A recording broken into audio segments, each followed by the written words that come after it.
Odatiy taomlardan zerikdingizmi, pazandalarim? Siz uchun ajoyib taom. Qani ketdik. Bismillah deb skоворodkani qizdirib, yog' solamiz, qiymani solib qovuramiz, mayda to'g'ralgan piyozni solamiz, tuz, ziravorlar, murch, tomat solib, yaxshilab qovuramiz.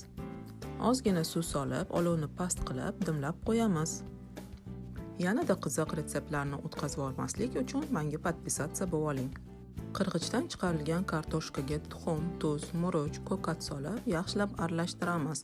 Listga pergament solib, ustiga massani yoyib, chiqamiz va qizigan duxovkaga 30-35 minut o'rta olovga pishishga yuboramiz. Pishib chiqqandan keyin pishgan tovuqli nachinkani yoyib, ustiga qirg'ichdan chiqarilgan sir sepib, videoda ko'rsatilgandek rulet qilib o'raymiz.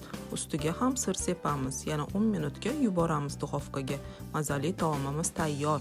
Siz ham tayyorlab oila a'zolaringizni xursand qiling. Yaqinlaringizga ham yuborib qo'ying.